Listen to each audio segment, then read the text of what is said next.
I'm Ron. I'm David. We're here to talk today about the essential meaning of a series of stones that we're going to present to you. 6 in all. Plus one magic stone provided by our puppy Scorpion. Yeah, we've spent the week deciding which of the stones that we're going to talk to you about as examples of how to perceive essential meaning.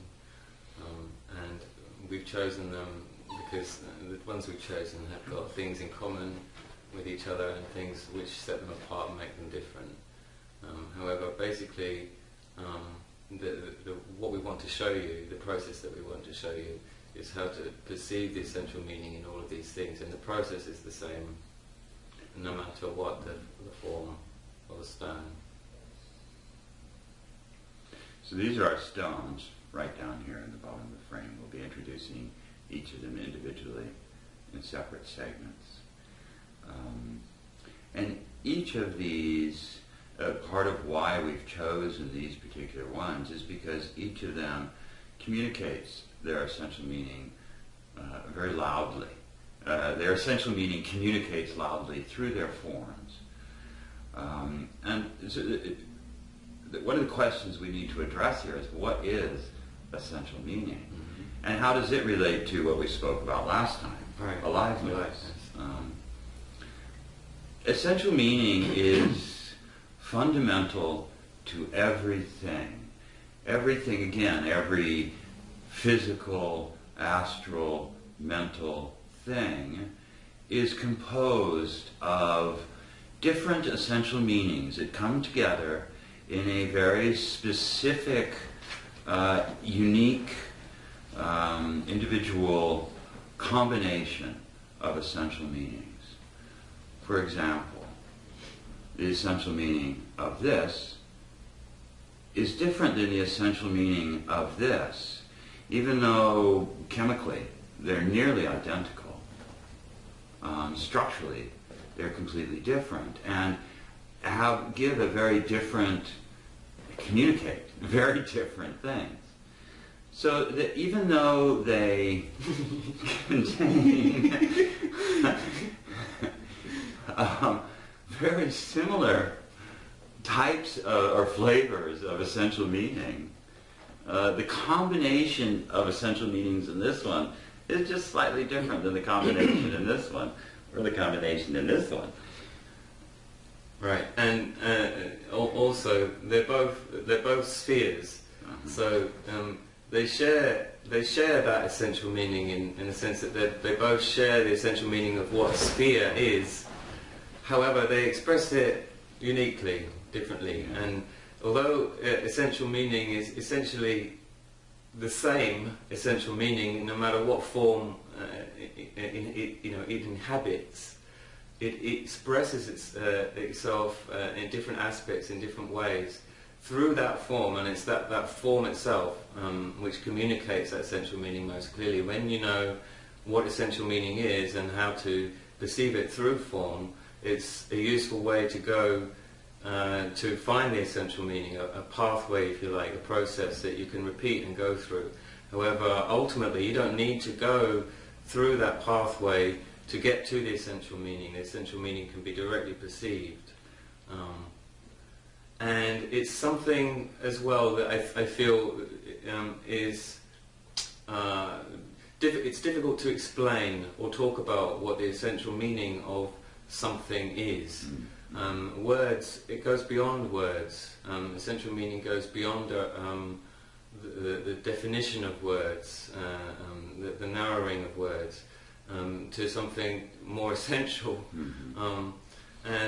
So when we use words to talk and describe about this particular essential meaning of this or of that, we're doing our best to approximate something that is essentially wordless, but it's still able to be comprehended because it has meaning.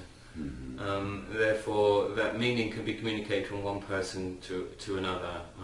But you really have to go beyond what we're talking about to an actual experience of essential meaning in order to really get it, really understand what it is. Right. Essential meaning is not perceived with the aspects of awareness that label, that quantify, that really even recognize things. It's purely experiential. For again, this and this. Instantly, you have different responses to each one of these. This is much more the level at which essential meaning is perceived than at, oh, that's clear, that's black, it's round, it's it's a crystal, it's heavy. These are manifestations of the essential meaning, but are not the essential meaning itself. Again, back to that question of what is essential meaning and how does it relate to aliveness. So everything that is alive, all aliveness, is a composite of different essential meanings. So the aliveness of David is a grouping of essential meanings that are then expressed through David, physically, astrally, mentally. Same with me, same with this, same with everything, is a unique construct of essential, sort of like particles of different essential meanings that come together, work together, exist together, form a structure together, form a mental, astral, and physical expression by their existence together. So perceiving essential meaning means we cannot really use, well, it's not really directly perceived with the physical senses. Right. Or with the astral senses, right. Like how does this make you feel versus how does this right. make you feel. This is an astral perception. Yeah. Nor is it perceived with the mental senses, the logical mind that can discern that is a sphere, the labeling awareness. It's experienced internally, instantly. There's no contemplating it, trying to figure out what's the essential meaning of that. It's just this instant perception. But like David said, we can get to that one way to come to this perception of essential meaning, this direct perception, is through the indirect perception of essential meaning. Okay, it affects me this way. It affects me emotionally this way when I look at it. It affects me, my mind recognizes parts of it and gives it these labels, and I can evaluate things about it that communicate its essential meaning. And that's one of the fundamental things about essential meaning. It's expressive, it's communicative, it's life. Yeah. It is awareness. It expresses itself to its environment, to all the other essential meanings surrounding it, and it receives information from all the essential meanings surrounding it. This is here a communication of essential meaning, one to the other, and we're affecting each other. I am affected by this physically, astrally, and mentally, and I affect it physically, astrally, and mentally. And it's all through this medium of essential meaning, aliveness, awareness. But if you go the indirect method of perceiving essential meaning that he was just talking about, you've got, as with all communication, the problem of decoding what you perceive, how it makes you feel, what it makes you think of, and all of these things. And you've got then the problem of decoding all of that to get to the essential meaning. But with the direct perception of essential meaning, which, as he said, is there all the time and is literally cannot not communicate itself to everything around it, and you're the same. So the part of you, the essential meaning within you, can directly perceive the essential meaning within anything without going through this decoding process. But part of the fun, what's educational about exploring essential meaning, at least in the beginning, is going through that decoding process of looking at your feelings, your thoughts, your responses, basically, and getting to the essential meaning from there. In many ways, it's recognizing that when you see this, you are having emotional responses to it that are really mostly part of that emotional response is dependent upon your life experience and the experience that you've had with black, a sphere, shiny. So this colors the experience that you're having of this. But the root of that experience is nonetheless the essential meaning of this obsidian sphere. And it's affecting you in this way. So this interaction with essential meaning is also recognizing of your own self and your own experience, how it relates to the essential meaning. And part of that decoding process is, once you've recognized what's yours, what you're bringing to it, then you begin to see what's in there, what is really being communicated. So that's what we're going to talk about in relation to all of the stones that we've got on the table today, one by one. And I'm sure with Scorpio's help. Yeah.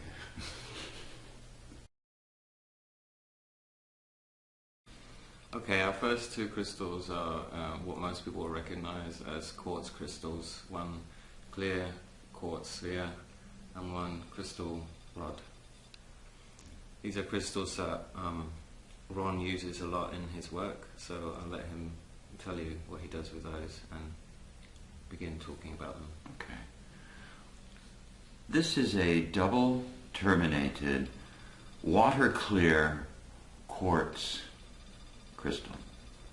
And this is a sphere made out of probably a single terminated quartz crystal of considerable size. These are both very rare. I'll start with the formation story of quartz, especially of this double terminated quartz point here. This grows in a crevice in mud. There is a flow of fluid, water and minerals that flows through the crevice with the mud, and this is the menstruum, the medium that a quartz crystal grows from. So we start with a combination of essential meanings that is specific to quartz, all quartz, not just these two pieces, but for example, this piece of quartz shares the exact same deepest essential meaning. At a different layer of essential meaning, we have specifically clear quartz.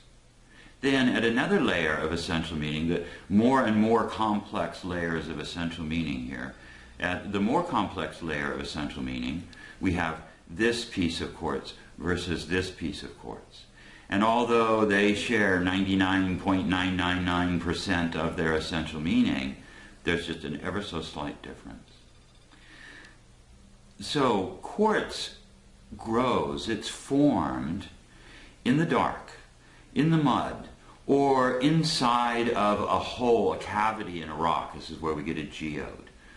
And it's encased in this fluid menstruum that provides all of the silica that it needs. This is pure silica and oxygen, silicone and oxygen. And it begins from this, the impetus of this grouping of essential meaning, this spark of aliveness, to start laying these layers of crystal, these clear layers of crystal. And it literally grows. They can be broken and heal and grow again. They can stop growing, restart growing in their natural medium. In their natural environment, they never experience light. We think of them as these beings of light because of what they do to our perceptual range of vision with the light. It's really amazing. They clearly, especially these clear quartz crystals, they clearly transmit light. Well, in their natural environment, they clearly transmit other things than light. And this is their essential meaning. Their deepest essential meaning is the clear transmission of energies, of meaning, of essential meaning. And when they are plucked from their natural environment, bathed in acid for a few days, scrubbed down, they are then clear transmitters of light as well as all of these other energies. And this is what my relationship with quartz, clear quartz, is about, is this transmission, this clear transmission. And I make use of that property, that essential meaning, when I work with quartz and magical tools. The sphere has also been transformed. It's gone through the same transformation that the point did in terms of being plucked from its natural environment, cleaned up, and made into this being of light. This did too, except then it was basically carved, smashed, bombarded with other hard things until it formed a sphere. The sphere, although it shares the exact same essential meaning of the clarity of transmission, achieves it in a different way. This transmission is very linear.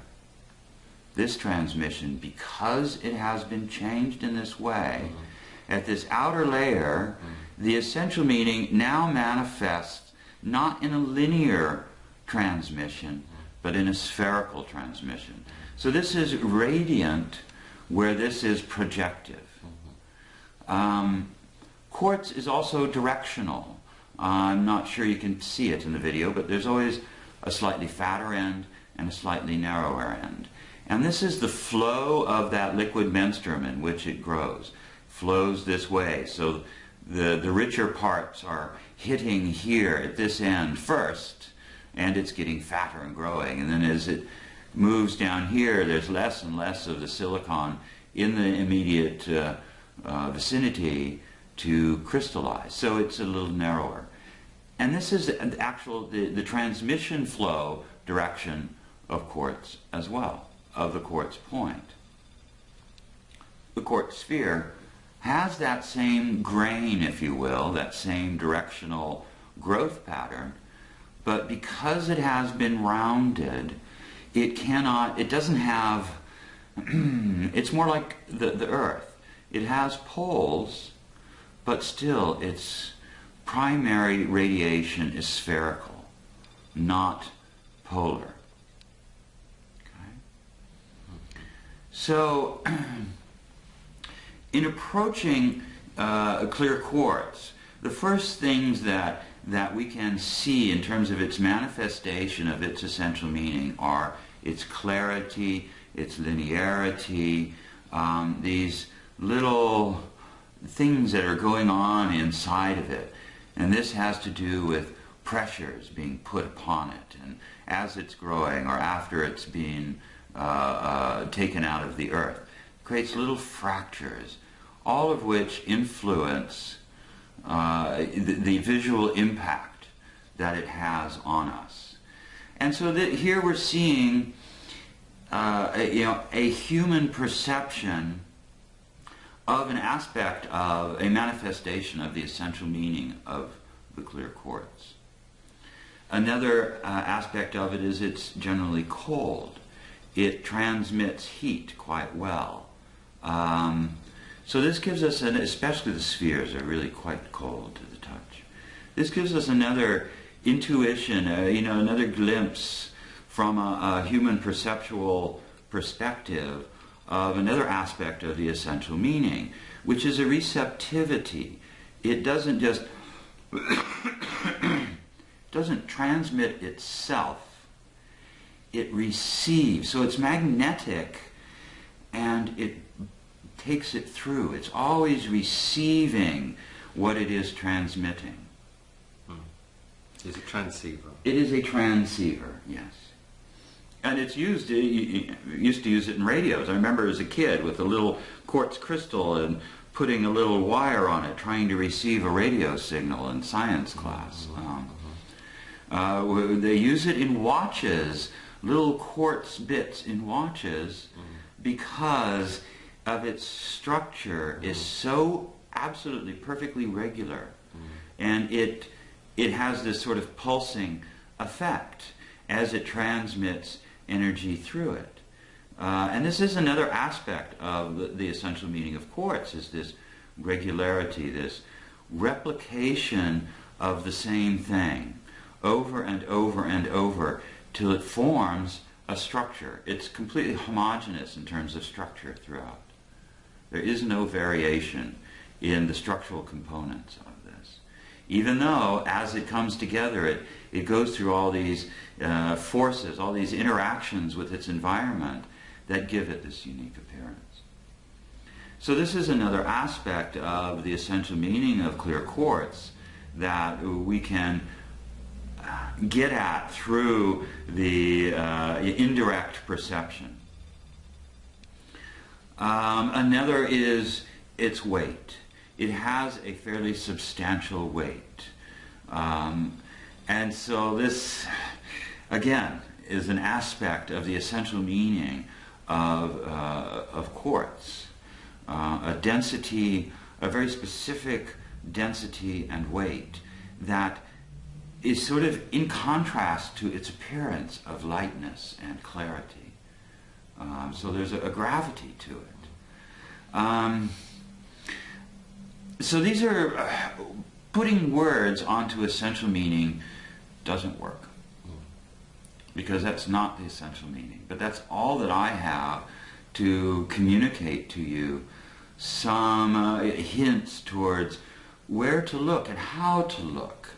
The primary method that I use in perceiving essential meaning is that instant internal reaction. That tells me the most. And part of that is that I know internally what part of that is me, at least to a great degree, and what part of that is the thing I am perceiving and the essential meaning of what I am trying to interact with. So part of this discipline of working with the essential meaning is self-awareness. And the more you know about yourself, the easier it is to interact on the level of the direct perception of essential meaning. In many ways, quartz is a good ally to be with on that journey, because it is completely clear in its expression of its essential meaning at so many levels. And one of the uses that we can make of quartz, one of the things that quartz offers us in companionship, really, is this help with clarifying.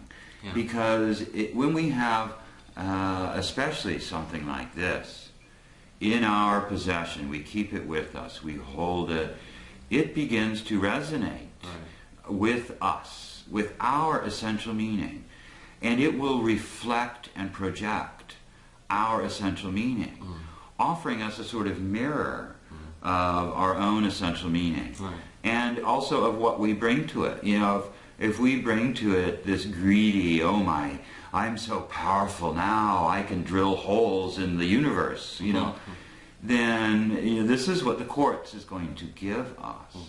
It's going to transmit that, and in the case of a stone like this, actually amplify that to where it becomes unavoidable for us to, it's unavoidably, we will see this in ourselves.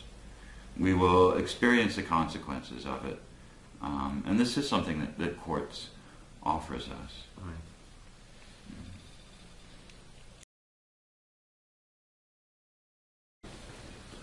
Okay, so this guy here is a second stone. Most people will recognize this as an amethyst, which is basically a type of quartz crystal that has had some iron involved in its formation story, and that's what gives it this purple colour. just going to sit that there for a moment and let you look at that. This is actually the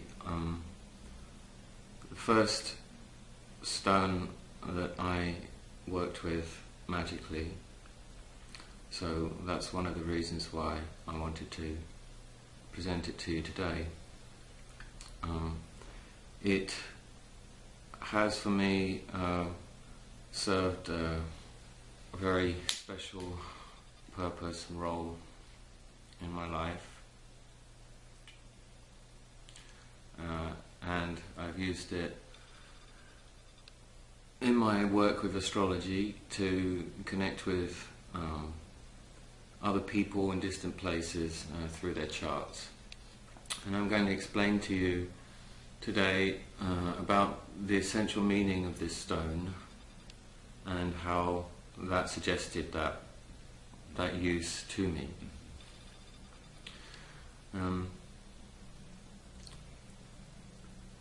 Amethyst, being a type of quartz, is also a transceiver, but the inclusion of a color spectrum in the quartz changes the way it transceives the energy. It resonates with a specific color frequency as a result of its own coloring, and this resonation with a color or part of the color spectrum is what causes this alteration of the transceiving that the quartz does. And what I would like to point out first of all is that what we see here in this purple color is not purple. This is actually absorbing all the yellow light and reflecting all of the the color to us in this way.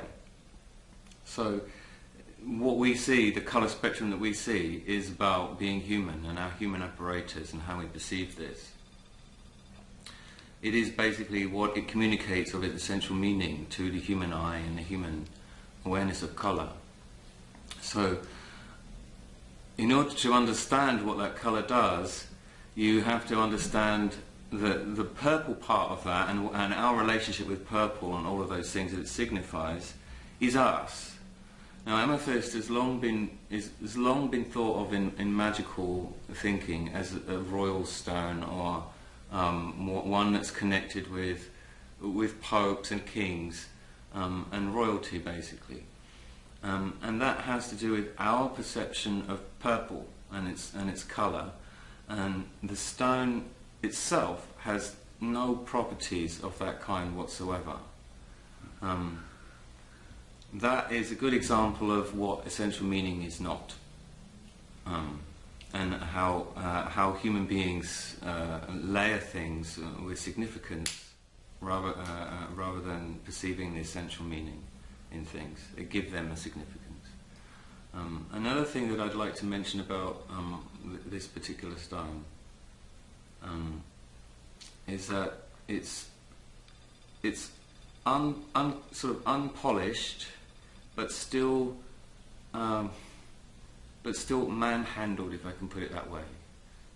Like the sphere and like the quartz, double-terminated quartz you just saw, it's been cleaned off of its outer layer, its outer skin, and it's been taken away from its natural environment, which is essentially a channel or a tube in which all of its other parts, all of its other brothers and sisters are pointing inwards towards the center of this channel, and they're all connected. So this is basically like a refugee, someone that has been taken out of their home, their native land, and is now cast adrift in the world. All by itself. All by itself, right. Our dear friend Hervé bought us a huge, hello Hervé. Hi Hervé. Huge piece of amethyst. as a gift when he came to visit us last year. And when we began to unwrap the gift that he'd given us, immediately my hands began to tingle and vibrate physically, and Ron's too. And we could feel the emanation of what was inside this package as we unwrapped it coming through. It has an extremely intense field, even an individual piece that's been broken away from its native land will have an extremely intense field. So, coming back to essential meaning, what amethyst does as it alters the flow of energy through it, how it alters it is it makes it more astral. The crystal, the clarity of the quartz crystal itself, resonates more with a mental plane field or dimension of awareness. This is much more astral, and what that means is that it feels or retains emotional and feeling input more completely and for a longer time than a quartz crystal would. It will hold a feeling that you put in it for retrieval at a later date. It will transmit a feeling or emotional state from one place to another in the same way that quartz can act as a directional tool. And it can help you to explore and investigate your own astral nature and your own astral responses to things. And beyond that, what I have found with Amethyst is that its essential meaning is not just about transceiving or transmitting astral influences, but it is about essential meaning itself, in that it guides us to perceive essential meaning through the astral apparatus that we have, through the astral sensorial apparatus that we have. So by opening your astral senses to the amethyst, it leads you to perceive this very, very fine essence of things that is the astral akasha, the astral essential meaning of things. And it resonates with that in its own essential meaning. Its essential meaning is resonating with essential meaning.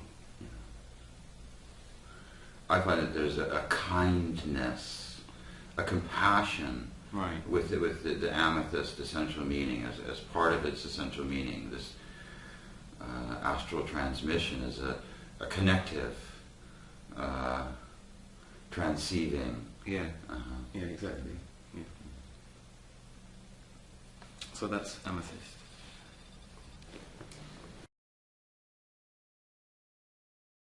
Next up we have obsidian, an obsidian sphere with a beautiful rainbow hue, which I'm really hoping the camera will be able to capture. This is lovely. And a chipped piece of obsidian, a tool from Northern California obsidian tool makers, an axe or a scraper, most likely. That's great. Baby. Yeah.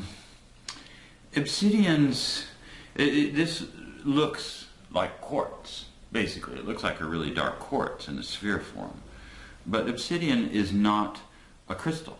Obsidian is a glass, formed as magma that has been ejected by a volcano cools. It has almost no water in its formation, so it is an homogeneous glass.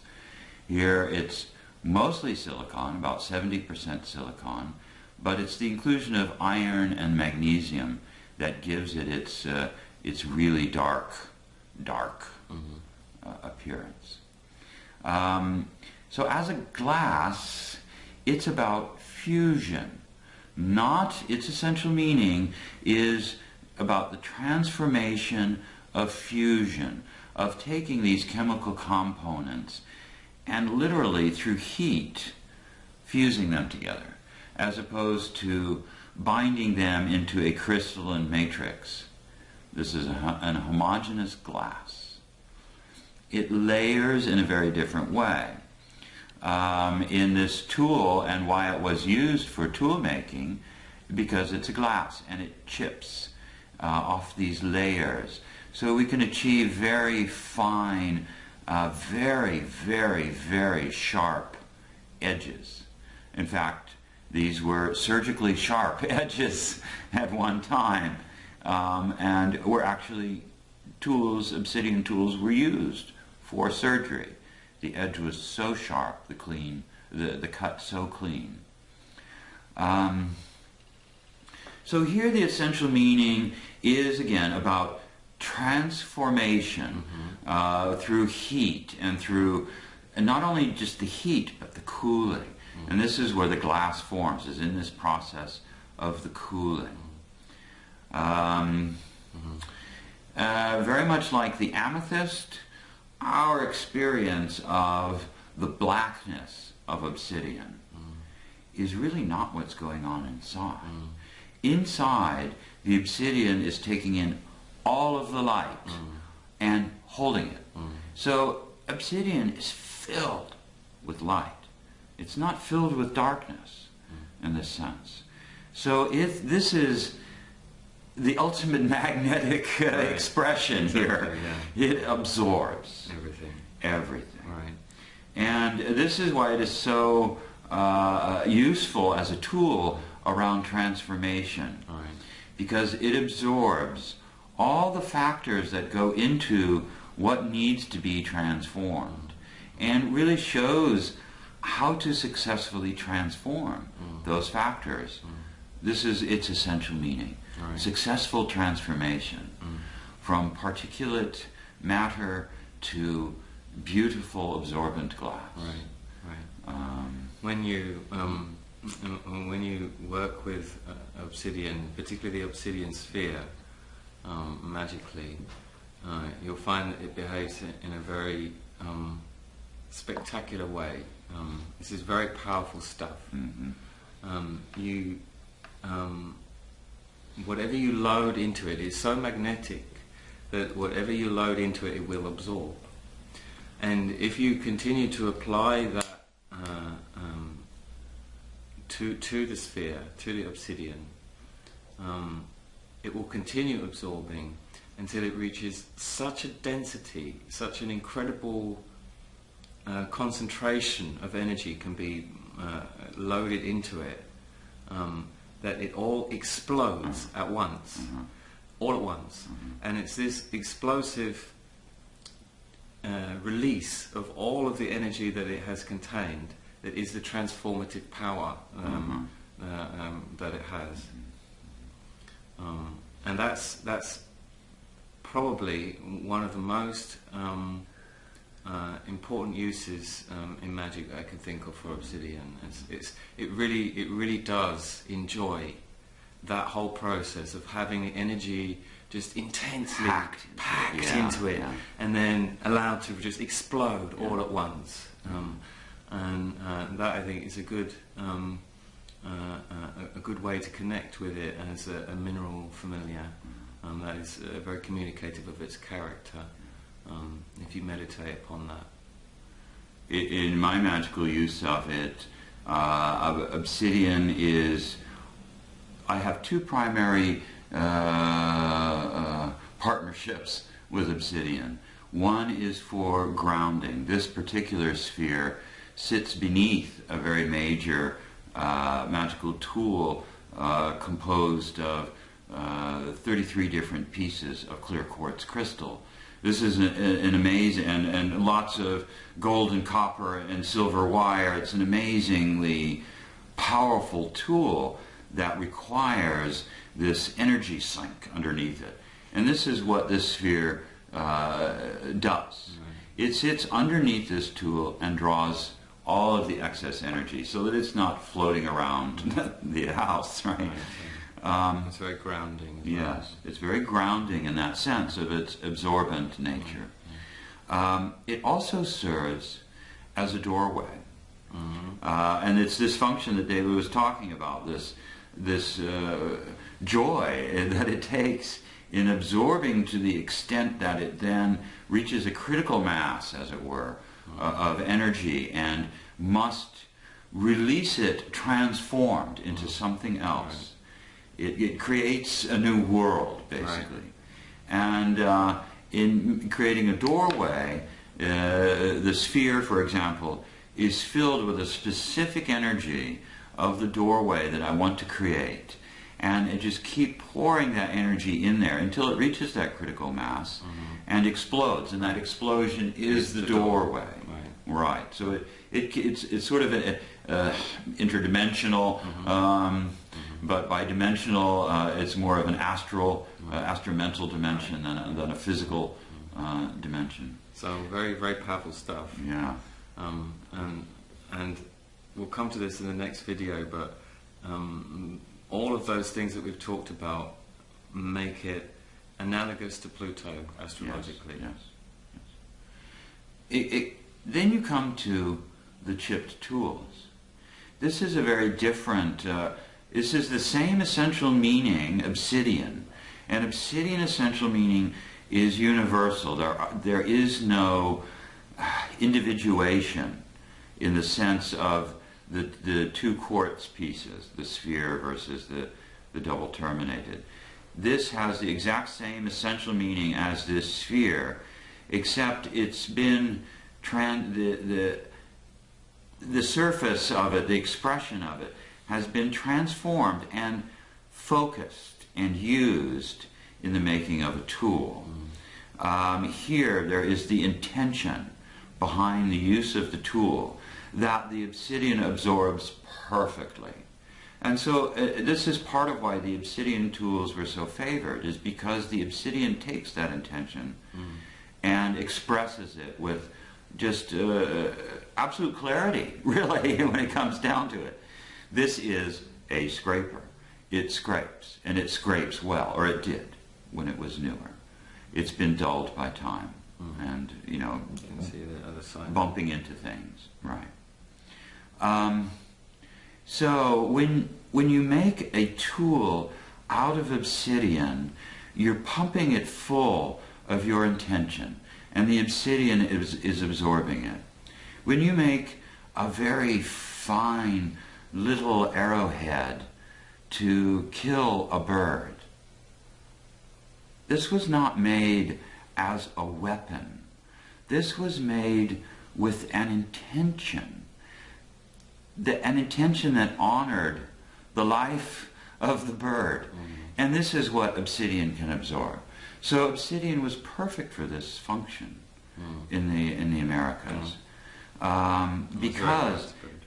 Pardon? It was very widespread. Yes. Yeah, it's a very volcanic area, especially in the West. So, the essential meaning here is this absorptive, magnetic. Yes, magnetic, glassy, heavy, dense, brittle, depth. Yeah, obsidian has no end to it. I have a concave obsidian mirror that it literally goes on for infinity. It absorbs so much that it just pulls, everything into it, including awareness. This is one of the lovely things about obsidian too. Right. It sucks awareness in, you just dive into it. So. In many ways, a better crystal ball than a quartz sphere. Yes, very much so. Yeah. And a better magic mirror. So. Right. So here we are with our next piece. This is called Labradorite, and David will explain. Well, it's so called because it comes mostly from Labrador in Canada. You can see that on the camera, can you? It's got a kind of sheen to it that reflects different colours, blues, greens, some reds and oranges as well are in there. So obviously it's been polished, the surface. Hold it up close. Yeah.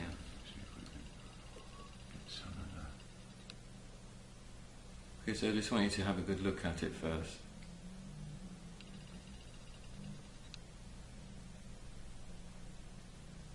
It's quite light, not too heavy, and the reason for that is because it's you can't see it from the polished side, but when I turn it over now you see it's very fibrous on the underside. It has many kind of strands on the underside which also reflect the light and show you this almost rainbow coloured hue to it. Predominantly blue. Yeah, it's predominantly blue, and it's when you get a good light on it, it's a very intense electric blue, what I call an electric blue. And I've had this stone for some time. It was a gift from a relative, and it came into my possession at a time when I was able to work with stones in the way that we're talking about today, exploring the essential meaning. And what I wanted to talk to you about here with this stone is how appearances can be deceptive. From here, this just talk about it briefly again. This stone appears to have a kind of aquatic quality to it.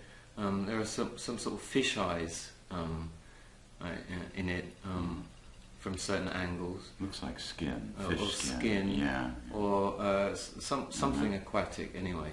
And the common New Age perception of Labradorite is that its essential meaning is to do with magic. But that has absolutely nothing to do with its real essential meaning.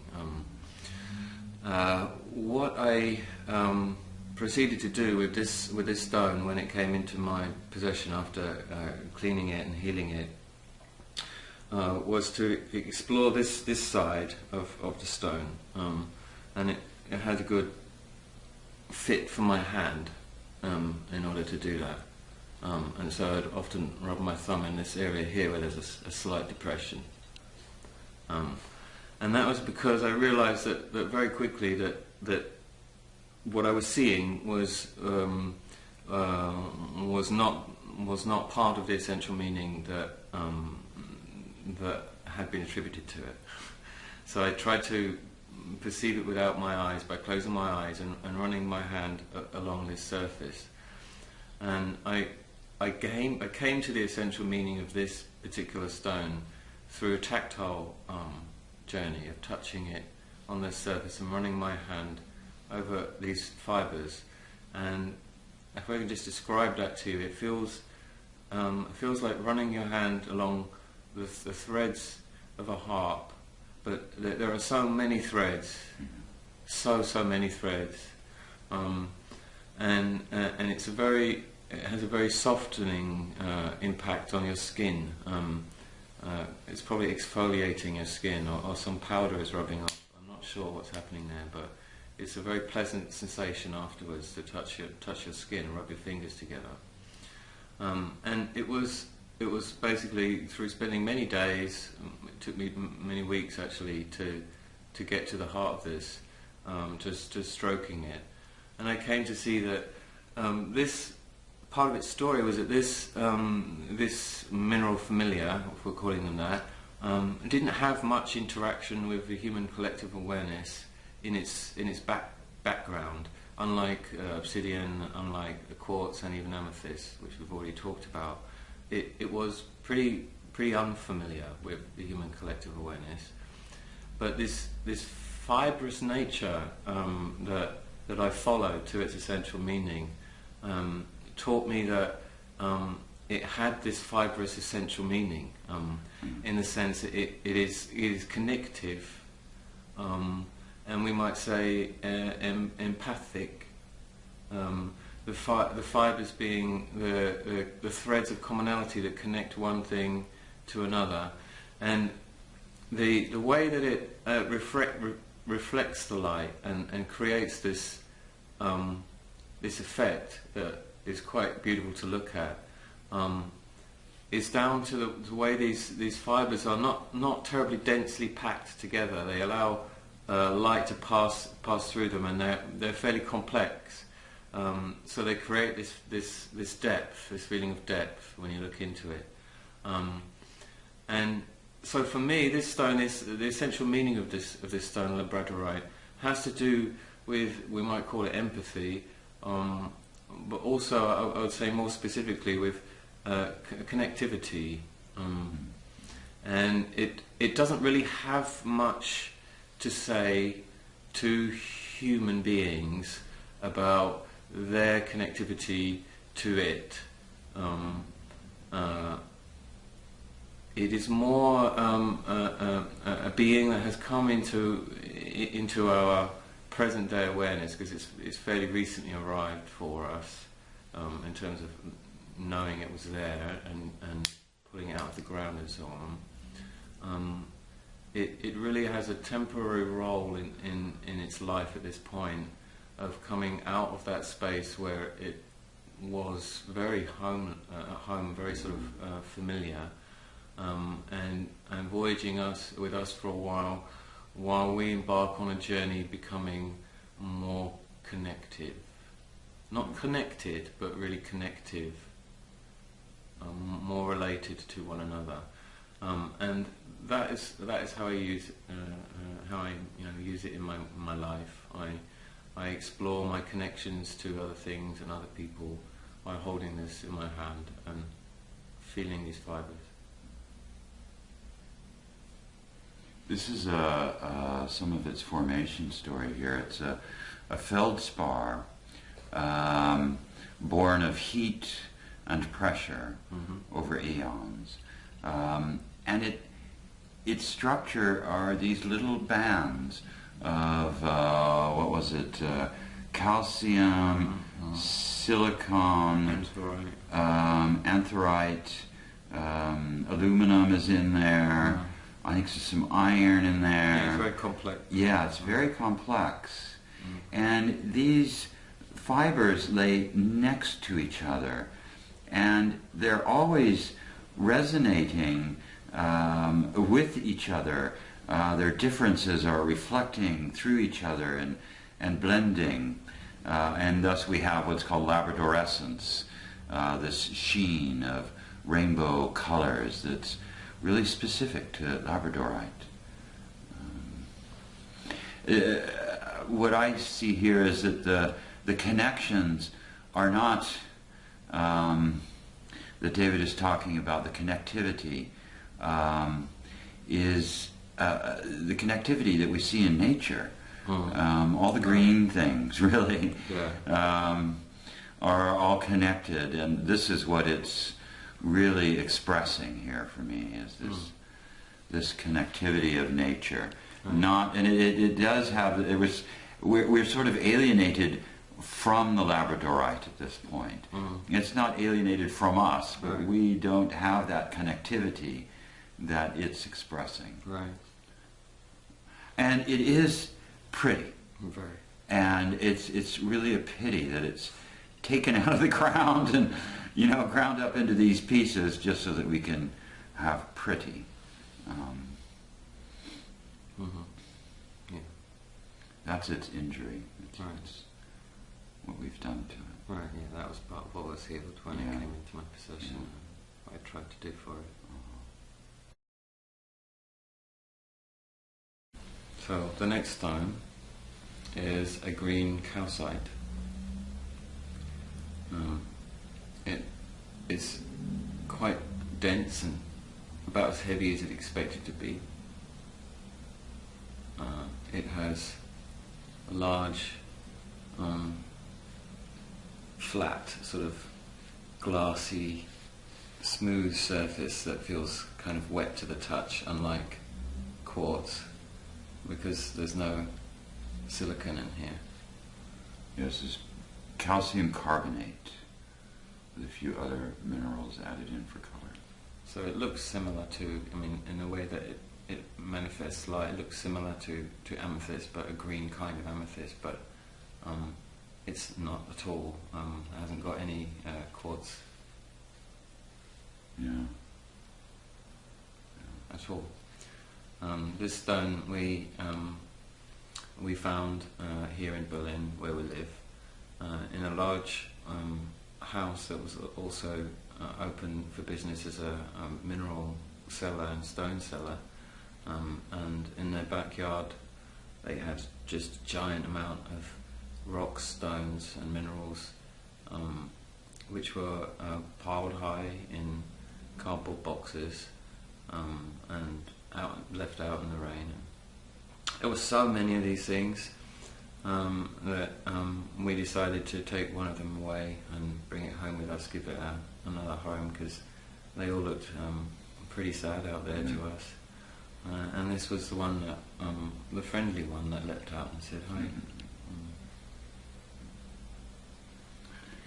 The calcium carbonates, the calcites, are formed through a process of dissolution and then precipitation of dissolving minerals, the calcium, in water, and then that water evaporating and the crystal forming, and then a redissolution with the addition of other minerals and a recrystallization.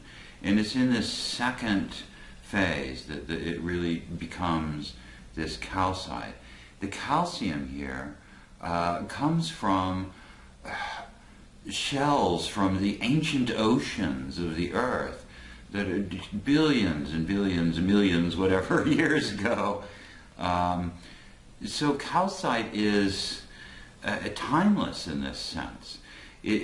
Part of its essential meaning is this frozen time.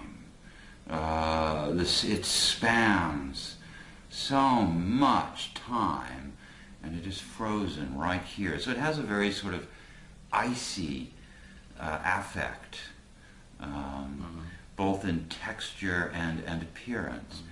We can get a really close look at some of the translucence here. It's really quite lovely and very icy.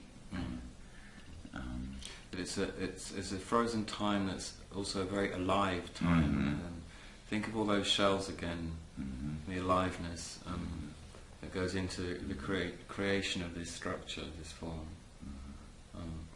And for me, it's I find it very calming, very relaxing, and very stilling to play with, to be with. Visually, the main effect here is green, and so when we interact with this green calcite, it comes in a rainbow of colors, really. Our interaction is primarily at this level of greenness, and green is very specific with the human body. It elicits very predictable, calming effects upon us.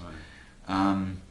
But we also have to consider the redness of this green, because again, this is reflected light. So what's being absorbed here is all this red energy.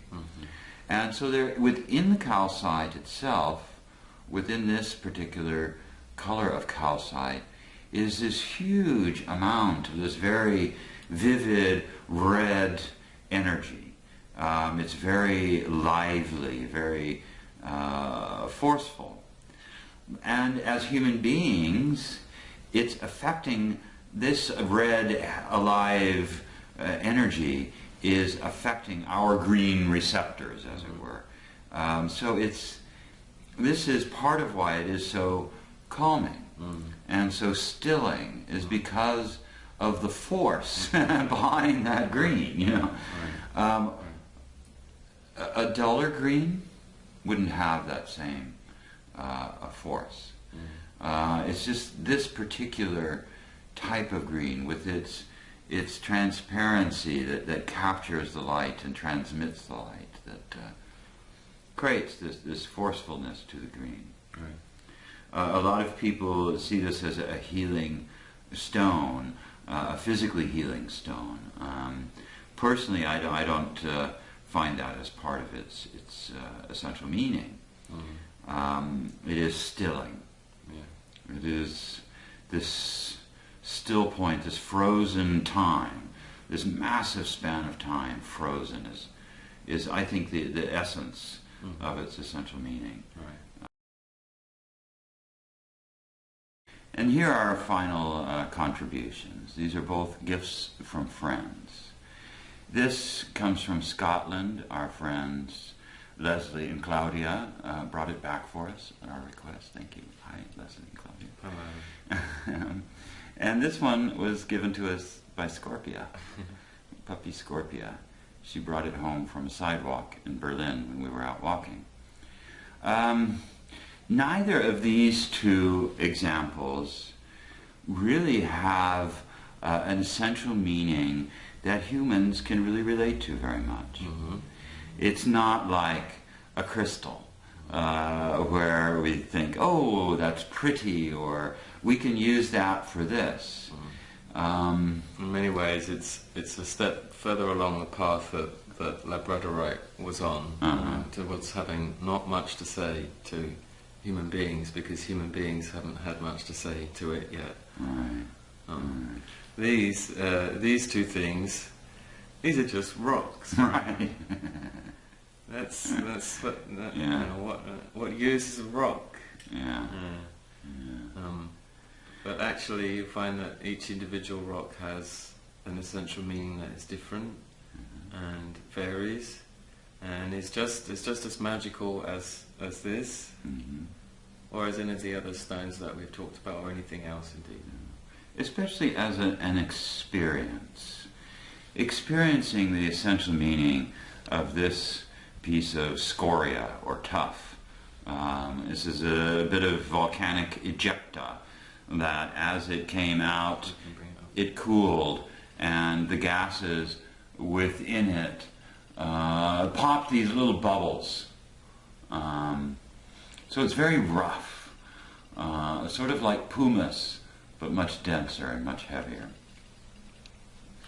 Experiencing this essential meaning it's lovely. It's really quite a lovely stone. It again has this journey of this massive transformation from this really hot liquid fusion filled with all these gases and minerals. So there's all the aliveness in it. Yeah. And it's ejected, and then it suddenly goes through all these absolutely converse transformations of cooling and solidifying and being out exposed to the air and the elements, and taking on this whole new lifetime of being on the surface of planet Earth. And it's very self-contained. Right.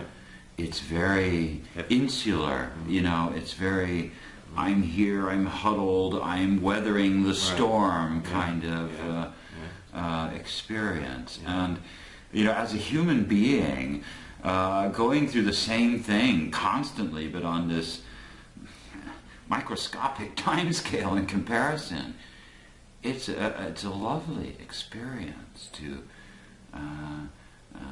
interact with the essential meaning of this stone that has been through so much and continues to go through so much, but at such a different pace and covering such a longer span of time.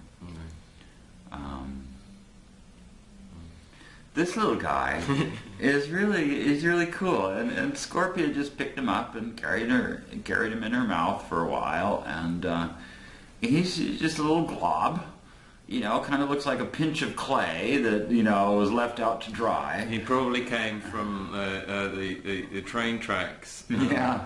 Below, he was found on a bridge, so he probably flew up in the air a bit like this, as some sort of ejector as a train went by or something, and landed on the bridge.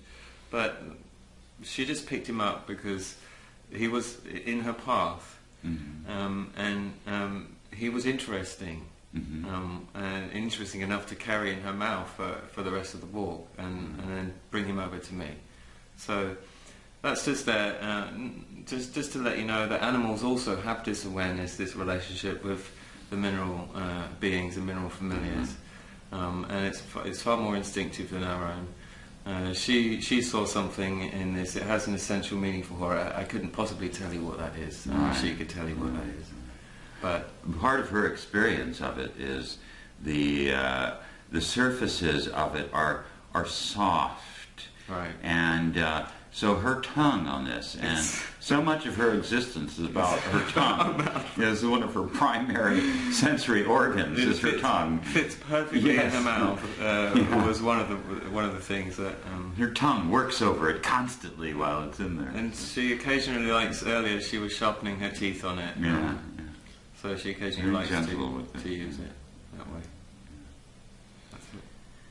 So even if it's not something that we think of as, oh wow, that's pretty, that's fabulous, they still exist with as much meaning and significance as the things that we automatically connect with.